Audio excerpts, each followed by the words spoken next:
തൻ്റെ പരിപാടി തൊലി കറുത്തു പോയ ഒരൊറ്റ കാരണം കൊണ്ട് ഉപേക്ഷിക്കപ്പെട്ട ഈ ചെറുപഴത്തിനെ സൂപ്പർ സോഫ്റ്റ് ആൻഡ് സ്പഞ്ചി ആയിട്ടുള്ള കേക്കാക്കി മാറ്റുക എന്നുള്ളതാണ്. സംഭവം ഭയങ്കര സിമ്പിളാണ്. ഒരു പാൻ എടുക്കുക, ഗ്രീസ് ചെയ്ത് വെക്കുക. പിന്നെ ഡ്രൈ ഇൻഗ്രീഡിയൻസ് ആയിട്ടുള്ള മൈദ, ബേക്കിംഗ് പൗഡർ, ഉപ്പ് മൂന്നും കൂടി അരിച്ച് മാറ്റി വയ്ക്കാം.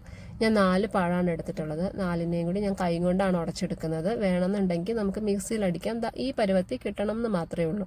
ഒരു മിക്സിയുടെ ജാറിലേക്ക് പഞ്ചസാരയും 2 ഗ്രാമ്പും കൂടി ഇട്ട് അടിച്ചെടുത്തതിന് ശേഷം അതിനകത്തേക്ക് ഒരു 4 മുട്ടയും കൂടി ഇട്ട് അടിച്ചെടുക്കാം. പിന്നെ ഇച്ചിരി റിഫൈൻഡ് ഓയിലും അതുപോലെ തന്നെ വാനില എസൻസും കൂടി ഒഴിച്ചിട്ട് ഒന്ന് കറക്കി എടുത്തിട്ട് ഒരു പാത്രത്തിലേക്ക് മാറ്റാം. നേരത്തെ സ്മാഷ് ചെയ്ത് വെച്ചിട്ടുള്ള ബനാനയും ഡ്രൈ ഇൻഗ്രീഡിയൻസും കൂടി ഇട്ടിട്ട് നല്ലതുപോലെ മിക്സ് ചെയ്ത് നമ്മൾ ഗ്രീസ് ചെയ്ത് വെച്ച പാനിലേക്ക് ഒഴിച്ച് നല്ലപോലെ ടാപ്പ് ചെയ്തിട്ട് 10 മിനിറ്റ് പ്രീ ഹീറ്റ് ചെയ്ത് വെച്ചിരിക്കുന്ന ഓവനിലേക്ക് 170 ഡിഗ്രി സെൽഷ്യസിൽ ഒരു 40 മിനിറ്റോളം ചെയ്ത് കഴിഞ്ഞാൽ അതുപോലെ കിട്ടും. നടുവിൽ കുത്തി നോക്കിയാൽ ബേക്കായെന്ന് അറിയാൻ പറ്റും. പിന്നെ ഞാനെടുത്ത പാനിൻ്റെ വലുപ്പം ഇച്ചിരി കൂടിപ്പോയതുകൊണ്ട് സംഭവത്തിൽ പരന്നുപോയി. എന്നാൽ അടിപൊളിയാണ്. റെസിപ്പി വേണ്ടവർ DM ചെയ്ത് അയച്ചു തരാം കേട്ടോ.